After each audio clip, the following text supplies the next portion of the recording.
para mañana antes del cafecito, vamos a nuestro compañero Jacobo. Va a hablarnos un poquito, va a hacer una introducción a la ayahuasca, su uso tradicional y contemporáneo, y va a hablarnos un poco de la historia de la plataforma. Pero como secretario de la plataforma, un turno de palabra, querido amigo. Muy bien, muchas gracias. Muchas gracias, buenos días. Muchas gracias en primer lugar a quienes habéis venido de lejos, ¿no?, para estar en estas jornadas, que son las primeras, no creo que sean las últimas. Y yo creo que siempre que se inaugura algo, que se hace algo por primera vez, siempre tiene un punto especial, que no se vuelve a repetir. Entonces, creo que vamos a estar muy en familia, muy a gusto. Creo que van a salir cosas muy especiales. Luego, a lo mejor, en futuras ediciones, lo que hemos hecho en esta ocasión igual se estandariza algo, pero bueno, las primeras ocasiones son siempre especiales. El propósito mío de mi exposición es tratar de hacer una introducción de carácter general de las prácticas chamánicas del Alto Amazonas y luego hacer una referencia a la plataforma, porque la plataforma tiene una conexión muy directa con la selva. Y también mi intervención va en el sentido de tratar de destacar la importancia de ir creando cultura ayahuasquera. Sí.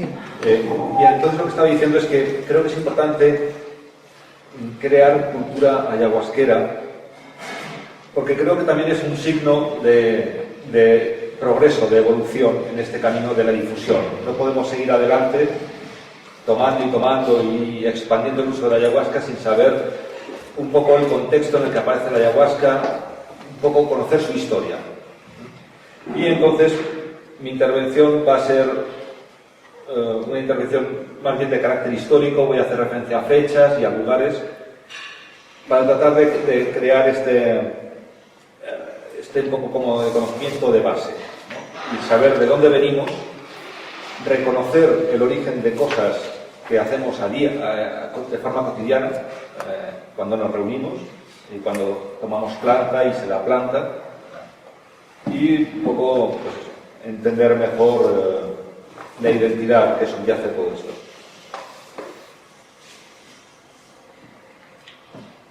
Lo cierto es que no existen datos a día de hoy de la antigüedad del uso de la ayahuasca.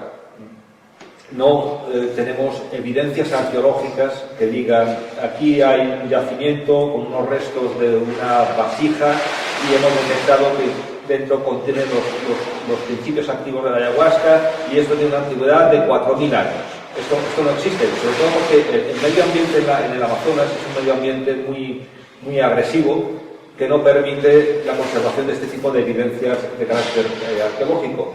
Pero creo que sí que podemos deducir, o más bien inducir, la antigüedad de la ayahuasca de otros datos, ¿no? Por un lado, lo que es la amplia generalidad del uso de sustancias psicoactivas en todo el continente americano y también su antigüedad. Precisamente en este mapa vemos la distribución de distintas especies botánicas que se emplean con fines ceremoniales y vemos que ocupa prácticamente todo el continente americano.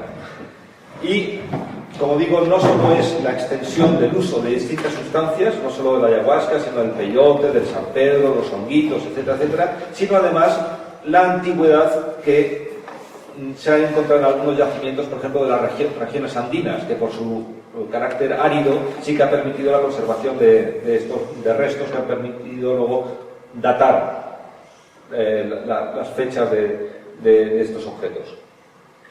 Este uso generalizado es lo que permitió a un antropólogo norteamericano llamado Weston La Barre de hablar de un complejo narcótico del Nuevo Mundo, precisamente por la extensión y la variedad de uso de sustancias y de ceremonias.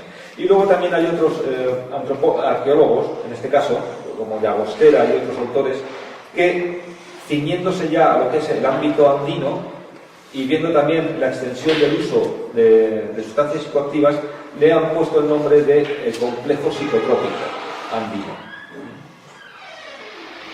¿Y dónde queda el Amazonas en todo esto? Bien, hoy en día ya sabemos que el Amazonas nunca fue una región deshabitada. Antes había la idea de que por las condiciones medioambientales del Amazonas, aquello, digamos, la vida humana podía ser muy difícil. Hoy en día se sabe que la Amazonas desde muy temprano fue habitada, eso sí, con una densidad baja, pero hay muestras del impacto humano en el Amazonas desde hace muchos miles de años. Y luego, además, no solo esto, sino que existían unas vastas y extensas redes de comunicación dentro del Amazonas y del Amazonas y de las tierras bajas con las tierras altas andinas. Es decir, el Amazonas estuvo siempre poblada y se mantuvo redes de comunicación muy activas desde hace mucho tiempo, ¿no? Estos son dos datos que es importante reseñar. Volviendo un poco al tema de la antigüedad del uso de sustancias psicoactivas, por lo general, hoy en día se contraponen dos discursos. El discurso que dice que la ayahuasca es de un uso ancestral, de un uso milenario, y por otro lado hay quienes dicen que el uso de la ayahuasca no se remonta a más de 300 años de antigüedad. Esto es un poco, ahora las líneas, digamos, más académicas dicen que el uso de la ayahuasca, tal como lo conocemos hoy en día, no tiene más de esos 300 años. Yo voy a tratar de ahondar un poco en estos dos aspectos de la antigüedad y de la extensión del uso de este tipo de sustancias para tratar de sostener la idea de que efectivamente el uso de la ayahuasca puede ser considerado como ancestral y milenario, aunque no tengamos datos arqueológicos. Por un lado, voy a dar una fecha, como digo, voy a dar unas cuantas fechas importantes para tener en la cabeza. Hay una teoría que dice que el continente americano fue poblado hace 15.000 años. Hay otras teorías que dicen que el poblamiento es muy anterior, pero también hay algunas teorías que dicen que no tiene más de 15.000 años. Bien, las evidencias arqueológicas más antiguas que se conservan de sustancias psicoactivas se han encontrado en yacimientos que tienen 9.500 años de antigüedad. Entonces, es decir, es mucha antigüedad, ¿no? Para haber encontrado semillas en yacimientos que contenían en concreto armina.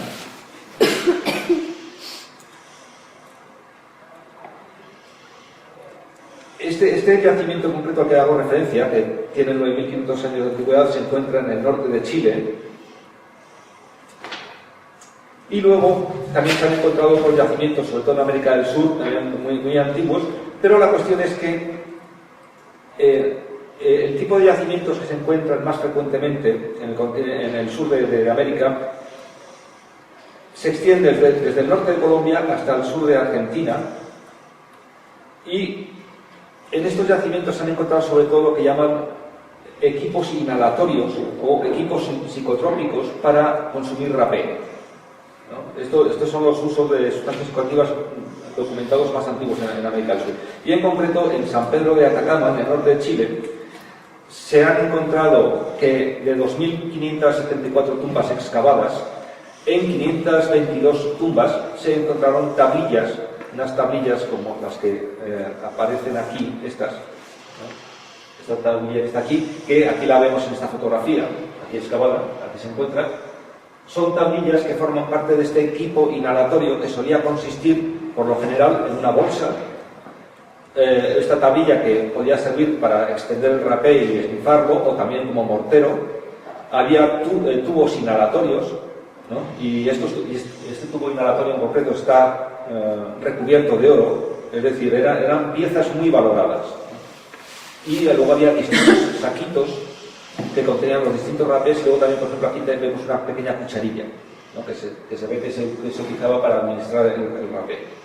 Y la cuestión es que se valoraba tanto este tipo de objetos que incluso en los enterramientos funerarios la gente se enterraba con ellos, ¿no? El propietario de esos equipos se enterraba con sus pertenencias más queridas, ¿no? Vamos, de hecho, aquí, como vemos, está forrado de oro. Así que, un poco por concluir esta parte, un poco pues esto, señalar que, aunque no tenemos datos de la antigüedad de la ayahuasca, sí que podemos inducir un uso prehispánico y milenario, precisamente por este otro tipo de evidencias de usos de sustancias psicoactivas, ¿no? Y teniendo en cuenta que la región amazónica nunca fue una región aislada, sino que siempre estuvo en contacto con otras regiones, y en concreto con la región andina, con lo cual es muy difícil pensar que en la región de los Andes se diera un uso o una cultura de uso de sustancias psicoactivas y que esa misma tipo de prácticas no se dieran en el Amazonas, ¿no? Es bastante incongruente.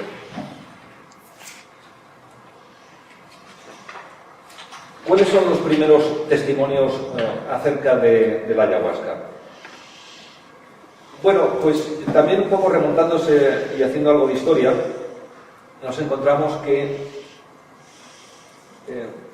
ya en el segundo viaje que hace Colón a la Española, a lo que hoy es Santo Domingo y Haití, en el segundo viaje suyo, en 1493, viaja un fraile catalán que escribe el primer libro en lengua europea en América.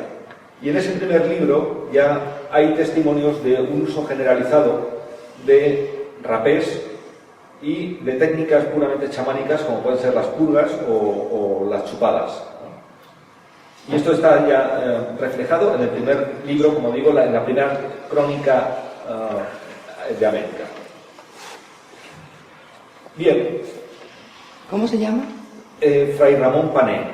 Se llama Breve Historia o Breve Relación de América. Está en PDF, si esto luego ya lo puedo mandar.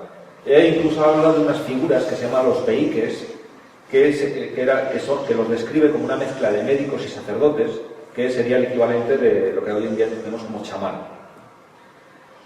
Bueno, Colón desembarca en las Antillas en 1493 y tenemos que Orellana, desde Quito, desde la zona de Quito, de hoy en día de Ecuador, desde Quito, accede a la cuenca alta del Amazonas, desciende por el río Napo, desemboca en el Amazonas y llega hasta el Atlántico, y esto ocurre en 1540, es decir, transcurren solo 50 años desde que Colón llega a las Antillas hasta que, digamos, se descubre, entre comillas, el Amazonas. Y esto, como digo, sucede en 1540. 100 años después, en 1640, es cuando se asigna a la cuenca amazónica los primeros misioneros, ¿no?, para que evangelicen esa región. Y es asignado a los jesuitas. Entonces, la labor misionera empieza hacia 1640. Ellos penetran por el Napo, por el Marañón y llegan hasta Iquitos. Y a toda esa región la denominan Maynas, misiones de Maynas, que hoy en día ese nombre se mantiene porque donde está Iquitos es la capital de la provincia de Maynas, ¿no?, que a su vez pertenece a la región de Loreto, ¿no?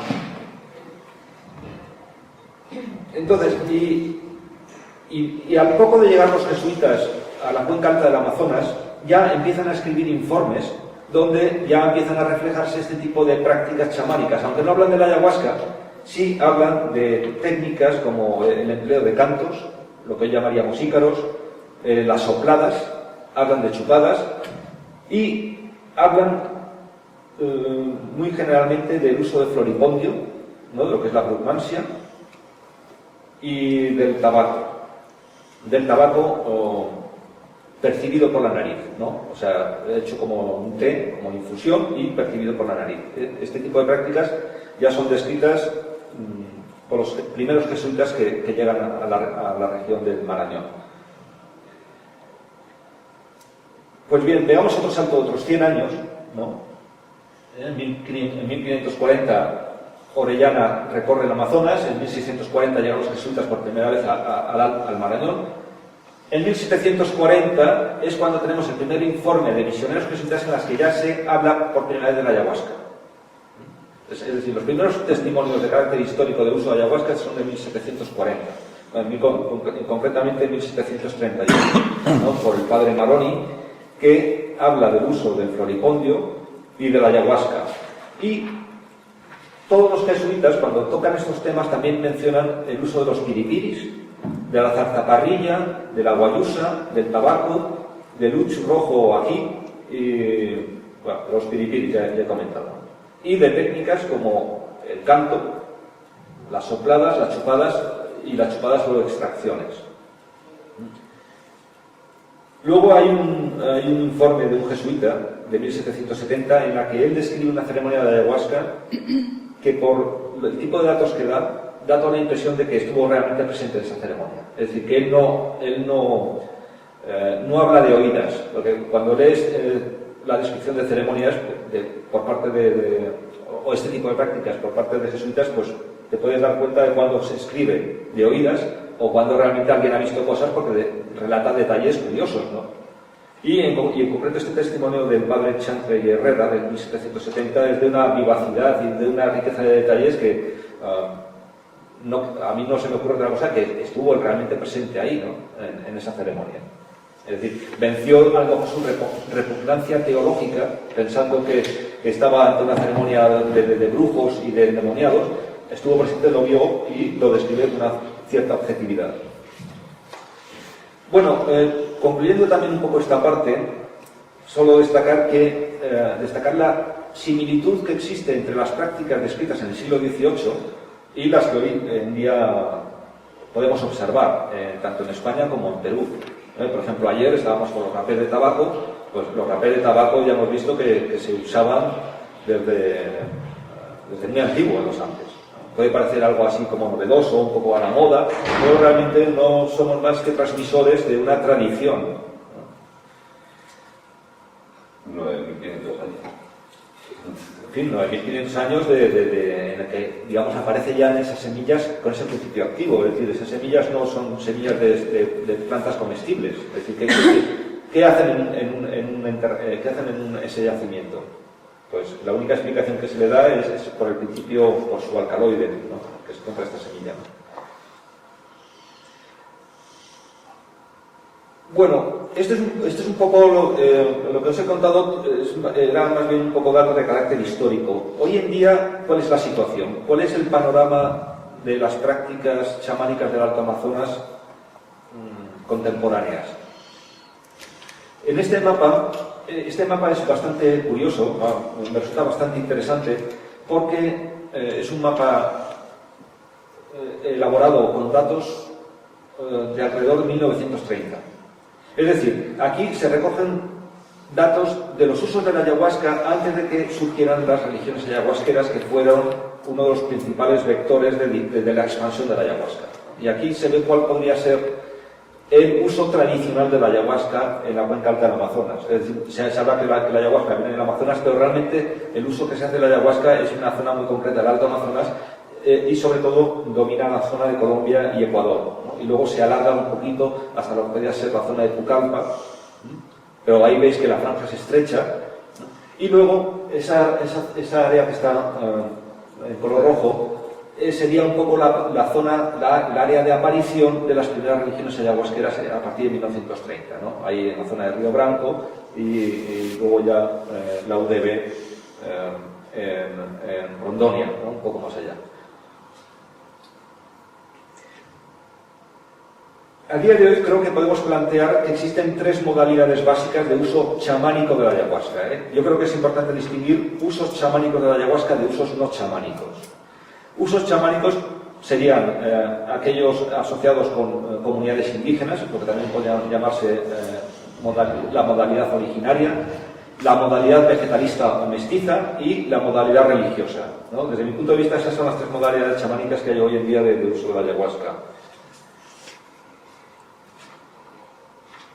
Estas tres modalidades, esto no significa que la modalidad vegetalista sea una evolución de la modalidad indígena y que la modalidad religiosa sea una evolución del modo vegetalista, ¿no? Todas estas modalidades nacen de ese tronco común indígena, pero cada modalidad tiene una caracterización especial, ¿no? Que digamos que las convierten no en una en evolución de la otra, sino que son realmente como tres expresiones originales del uso de la ayahuasca y de las energías asociadas al uso de la ayahuasca.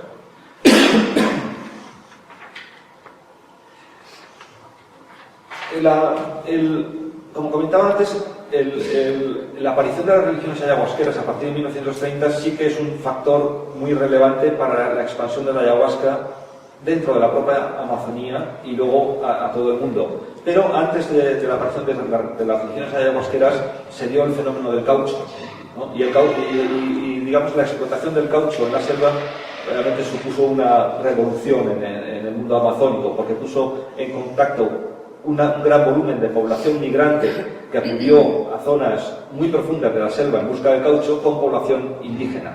Y ahí es donde se inició un primer contacto y un intercambio de prácticas y de conocimiento.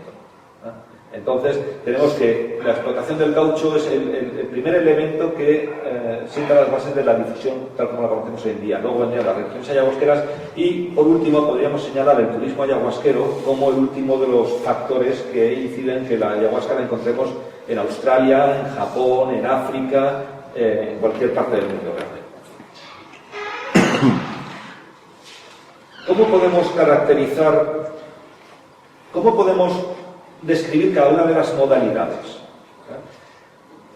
Yo entiendo que el modelo originario o el modelo indígena se puede caracterizar por un lado porque la figura del chamán, la figura del que dirige la ceremonia, tiene un carácter central en la preservación de la cultura de la comunidad o del grupo. Esto es un elemento importante para distinguir lo que podría ser una práctica chamánica indígena, con la ayahuasca, respecto, por ejemplo, al modo vegetalista o religioso. Es decir, el chamán se considera que es la persona que accede al mundo espiritual, accede a un volumen de información que él se encarga de domesticar de alguna forma, es decir, domesticar en el sentido un poco de poner en palabras, de traducir en normas sociales, ¿no? Y adaptarla a la cultura de su comunidad, ¿no? Y es el traductor de lo que es la experiencia para el mundo espiritual y convertido en la base de la estructura social de esa comunidad. Es decir, en el modelo originario, el uso de la ayahuasca es el fundamento y la base de su vida, y lo que da sentido a la solidaridad grupal. Por ejemplo, aquí abajo a la derecha tenéis una foto que hice en Ecuador, que está de espaldas es el padre de Ricardo, ¿no? Es Carlos Aguanans, y entonces esto es una ceremonia en la Temama. Esta foto está tomada justo era carnaval. Entonces, todos los niños estaban de vacaciones. Entonces, ¿qué es lo que aprovecha el abuelo? El abuelo aprovecha para reunir a todos sus nietos, ¿no? Y los tiene 4 días tomando infusión de liana, nada más, ¿no? Tomando natén.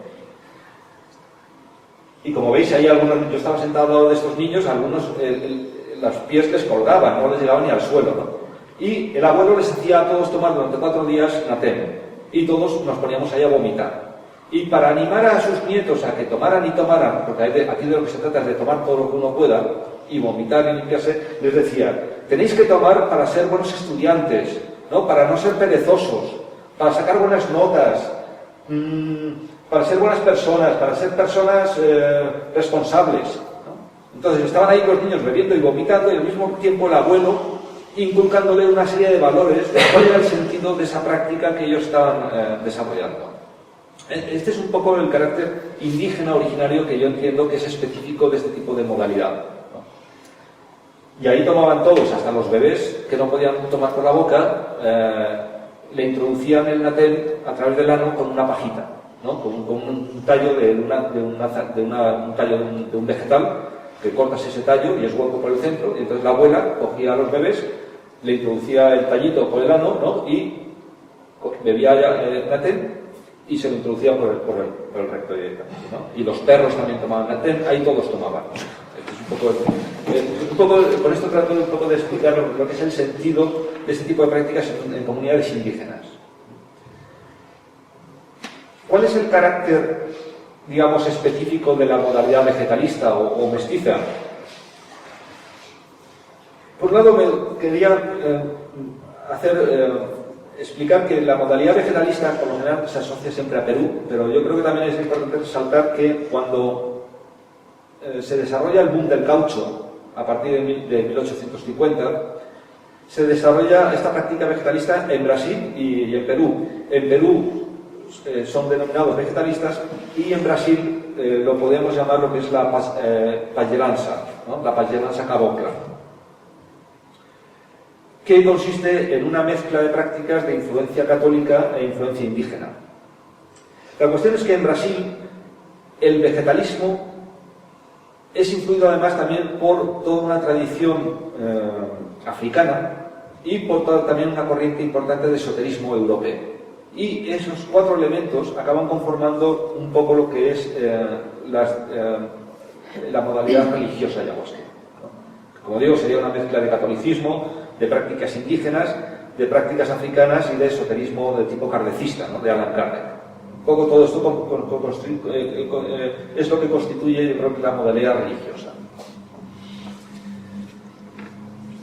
En el vegetalismo, en el modelo vegetalista o mestizo, se incide en que lo que podemos llamar con carácter general el chamán no es necesariamente un especialista en plantas, no es un hierbatero, no es alguien que no es un fitoterapeuta, no. Es decir, no es un experto en plantas, sino que se considera que el conocimiento que tiene el chamán procede de las plantas. Este es un matiz importante. No es conocimiento de plantas, sino que el conocimiento viene de las plantas, ¿no? Entonces es por lo que Luis Eduardo Luna desarrolla esta noción de plantas maestras, precisamente un poco para reflejar este sentido de que en el vegetalismo el conocimiento que rodea a las prácticas, digamos, en cierto modo emana de la propia experiencia con las plantas, ¿no? Las plantas son las que te enseñan cómo trabajar con ellas mismas, ¿no? Y respecto al modelo indígena, podemos considerar que el modelo vegetalista es una especie de especialización que se centra en temas de salud y de sanación, ¿no? Mientras que el modelo indígena lo que pretenden es cohesionar al grupo. En la modalidad vegetalista serían prácticas más bien orientadas a la sanación, a la curación. Luego ya nos encontraríamos el modelo religioso, que, como veis, aparece en los años 30 en la región aquí en Río Branco, por aquí cerca, y luego a partir de los años 60 en Portobello, ¿no?, la UDB, que son las dos religiones ayahuasqueras más numerosas. Veis, aquí el vegetalismo estaría concentrado en la zona de Iquitos y Pucallpa. Y aquí en estas regiones es donde nace la modalidad religiosa. Este tipo de modalidad es descrita por varios autores como un chamanismo colectivo o un culto chamánico. Mientras digamos que en las modalidades indígenas y vegetalistas puede haber una relación más interpersonal, más de tú a tú entre el chamán y el paciente, en la modalidad religiosa se trata tiene la peculiaridad de ser una experiencia colectiva. Yo creo que es un elemento distintivo de esta modalidad que marca muchas diferencias luego. Y las dos religiones más extendidas, como digo, es el Santo Daime y la UDB. El Santo Daime es fundado por el Mestre Irineo, que es este negro que está en el centro altísimo, que es un migrante que acude a la selva. Él era de la zona de Marañón, del estado de Marañón, me parece, y acude a la selva como cauchero. Y ya ahí como cauchero entra en contacto, en fin, bueno, no me voy a extender, entra en contacto con vegetalistas y ya, bueno, pues ahí hay una serie de influencias y desarrolla ese tipo de prácticas. Luego, el Santo Daime tiene como varias líneas, se desarrolla en varias líneas, o más bien el Alto Santo, el Santo Daime, luego el Cefluris. Cefluris arranca del Padrino Sebastião, que es la persona que está en el centro. Y hoy en día quien comanda la iglesia de Cefluris en Mapiá es su segundo hijo, ¿no? Me parece, ¿no? El padrino Alfredo. Sí. Bueno, y entonces, y aquí en esta foto vemos a dos personas que luego tienen bastante importancia en lo que es la difusión de la ayahuasca en España, ¿no? En concreto, a mano derecha tenemos a Dacio Mingrone, que es un brasileño que llega a la colonia 5000 a finales de los años 70, y su amigo Tulio. Y luego ellos, en concreto Dacio, luego viene a España y trae ayahuasca, si es algo que comentar.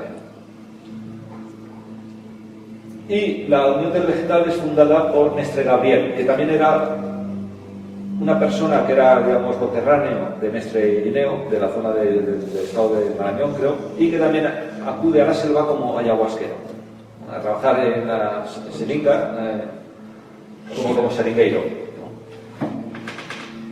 Bueno, vamos a pasar ya a España, ¿no? Esto sería un poco la caracterización de las tres modalidades que existen. Estas tres modalidades las podemos encontrar en España. Y voy a explicar un poco cómo llega la ayahuasca a España. Yo, la primera referencia que tengo de ayahuasca es en un programa de Jiménez del Oso, que se llama La Puerta del Misterio, que es un programa que se emite en la segunda cadena de televisión española el 21 de noviembre de 1982.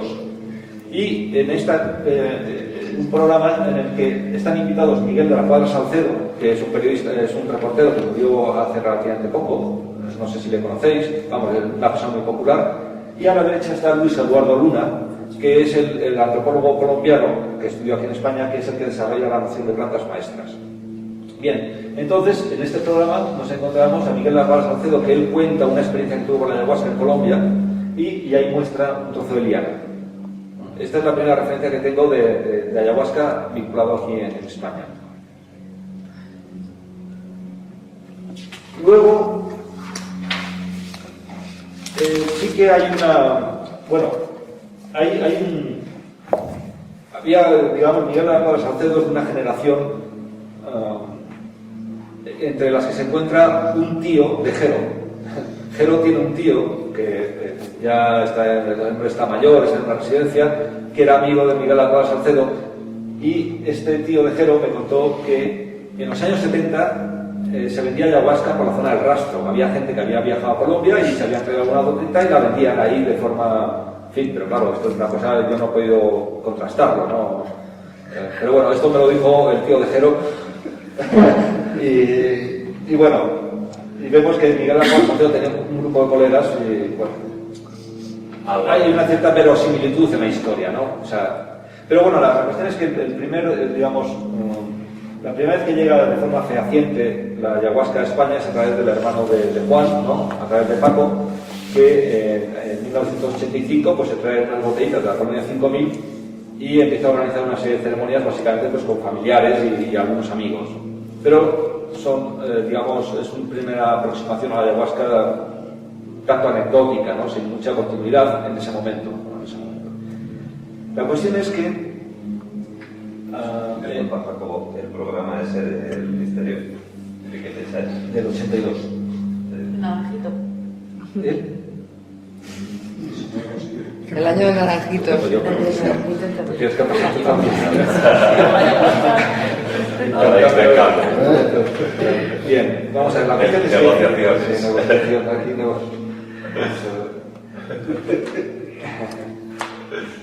Queremos ver ese programa. Vamos a ver, ¿cuándo empieza a llegar la ayahuasca de manera regular a España?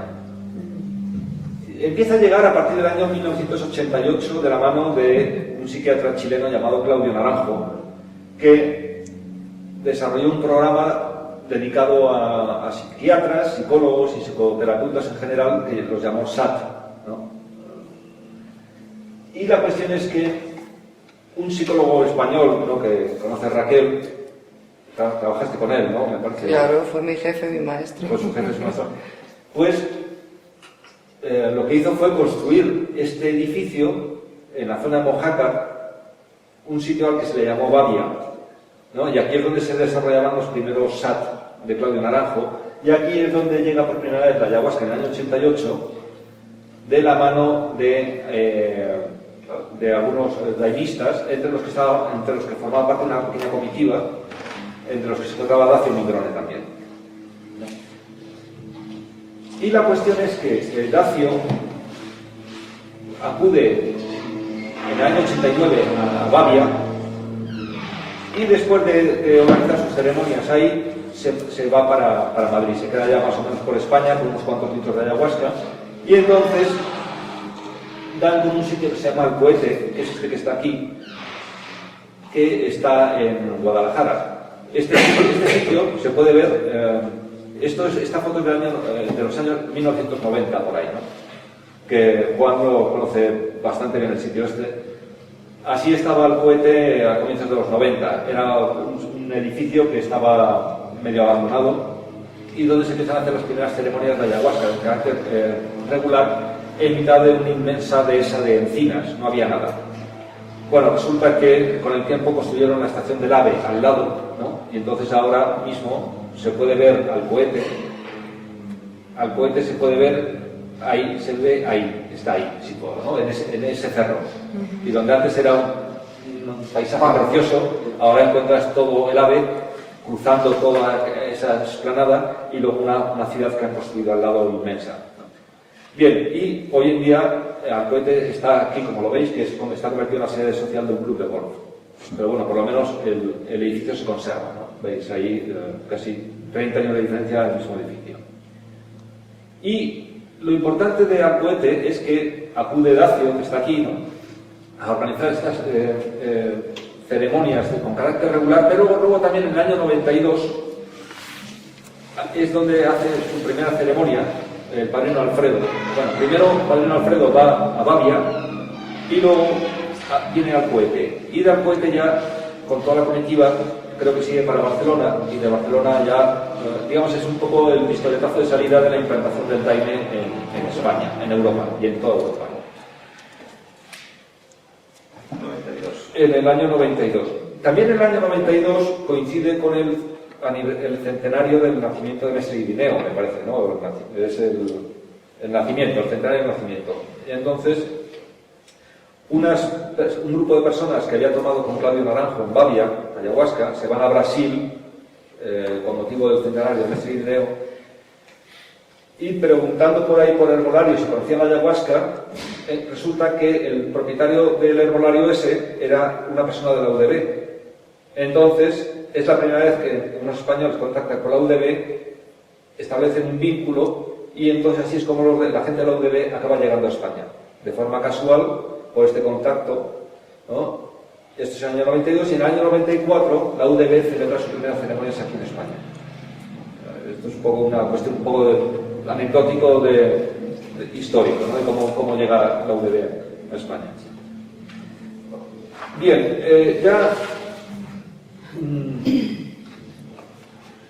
luego a estas tres modalidades, a la modalidad originaria, a la modalidad vegetalista y a la modalidad religiosa, se le ha añadido una modalidad propiamente occidental que, desde mi punto de vista, no puede ser considerada una modalidad chamánica, que sería la modalidad psicoterapéutica, ¿no?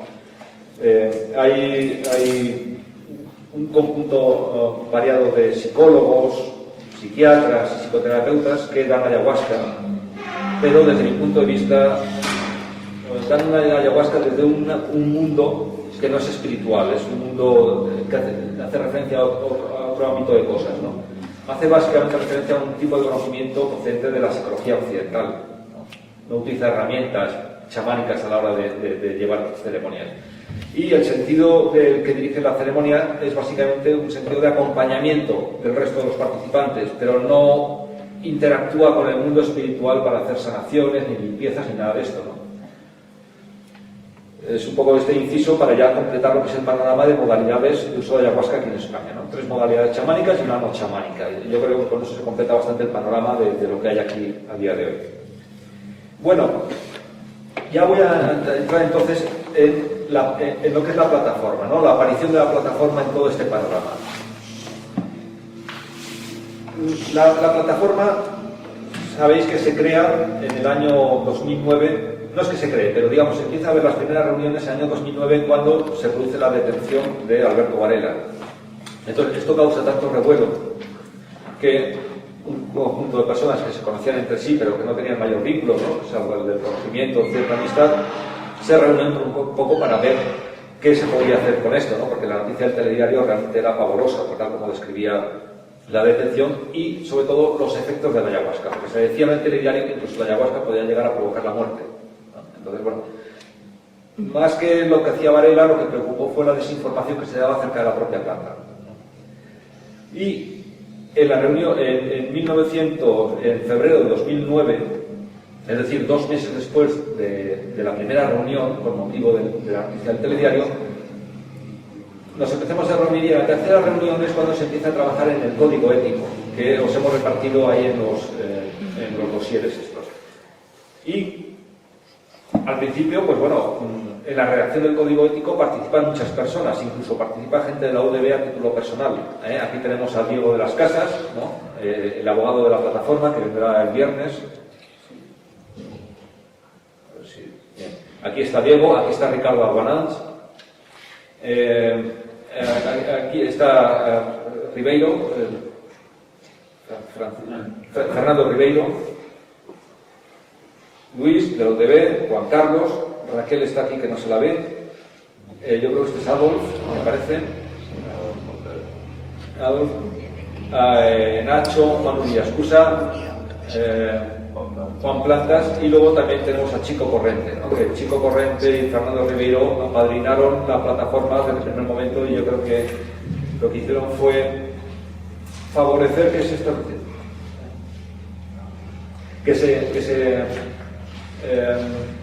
se estableciera una especie como de vínculo, entiendo yo, entre la plataforma y el astral, ¿no? Un vínculo espiritual, que yo creo que es uno de los aspectos que distingue la plataforma de otro tipo de ONGs, ¿no?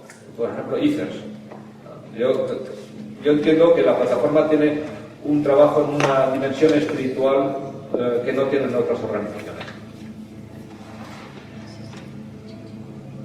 Al principio se pensaba que el código ético se iba a redactar de una reunión para otra, que iba a ser algo inmediato, pero resulta que se empiezan a leer los textos, se parte de un texto básico del código deontológico de los psicólogos y se ve que no se podía transponer ese código directamente al mundo ayahuasquero por muchos motivos.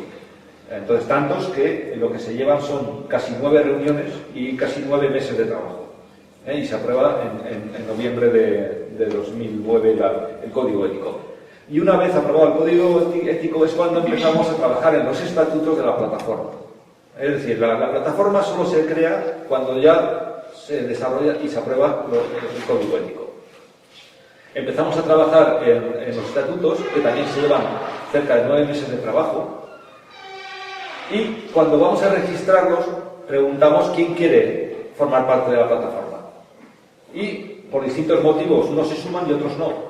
Y a día de hoy la plataforma está constituida por 11 personas que iréis viendo estos días por aquí, ¿no? Falta Josep, que no vendrá, y luego está, falta Manu, José, en fin, ya los iréis, a Diego, conociendo el resto. Y Ricardo Aguanans, que falleció, que también estuvo desde el principio en este proyecto. Y en noviembre de 2011 ya se registra la plataforma. Voy solo a mencionar 2 o 3 cosas que hemos hecho. Hicimos un CD de música, Cantos de la Ayahuasca, un poco para tratar de recoger este espíritu de alianza, ¿no? Y ahí tenéis los CDs por si queréis comprarlos a 15 euros. Luego también participamos de forma muy activa en el primer congreso de la Ayahuasca en Ibiza. No solo pusimos dinero para que se hiciera el congreso, sino que también se llevó adelante una mesa, ¿no? Y ahí veis a los participantes de la plataforma en esa mesa. Y el 10 de mayo, en el Centro Asturiano, digamos, hicimos la primera presentación formal de la ayahuasca, de la plataforma. Es decir, desde 2009 hasta 2016 somos lentos, pero consistentes. Somos lentos en las cosas, haciendo las cosas, pero bueno, espero que eso nos dé más seguridad. Pero bueno, ahí estamos todos. Bueno, falta el que hace la foto y luego también falta Jero, que llega un poquito más tarde. Y bueno, y ahora estamos aquí, en Jarandilla, como un paso más en este proceso, digamos, a lo mejor de apertura que hemos iniciado. Ya veremos en qué acaba la cosa. Tal vez un poco haciendo lo que decía Jero antes, de crear modelos, ¿no? Que lo que podemos hacer es constituirnos como modelo de un buen hacer, ¿no? Y bueno, y en eso estamos. En cualquier caso, el domingo, que será una jornada que se hará enteramente en la finca y donde ya un ambiente ya más relajado, ya más festivo, ya han acabado con los trabajos, pues ya tenemos ocasión de ver los resultados, de comentarlos y si digamos hay que afinar alguna cosa, un poco qué impresiones hemos. No, el reo,